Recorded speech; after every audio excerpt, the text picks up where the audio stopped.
People often think the word doubt spelling is a little crazy because of the letter B. Since it doesn't spell a sound, most folks can't figure out what it's doing there. But in spite of what most of us learn in school, sound is never the most important aspect of spelling an English word. A word's meaning and history need to come first. To doubt means to question, to waver, to hesitate. As a noun, it means uncertainty or confusion. The present-day English word doubt started as a Latin word, dubitare.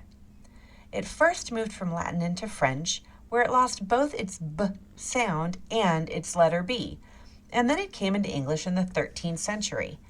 About 100 years later, scribes who wrote English but also knew Latin started to reinsert the B into the word's spelling, even though no one pronounced it that way. But why would they do this? Why would anyone in their right mind reinsert a silent letter into a spelling?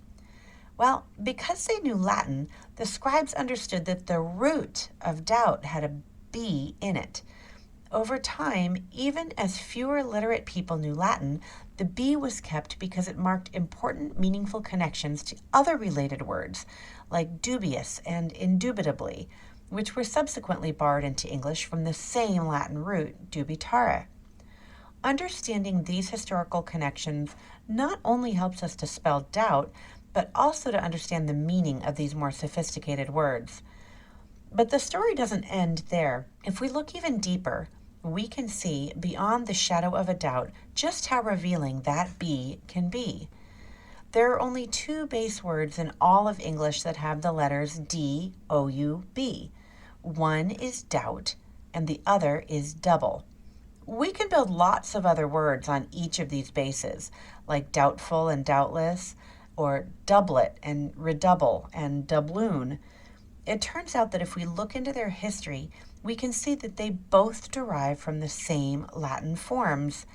The meaning of double, two, is reflected in a deep understanding of doubt. See, when we doubt, when we hesitate, we second guess ourselves. When we have doubts about something, when we have questions or confusion, we're of two minds.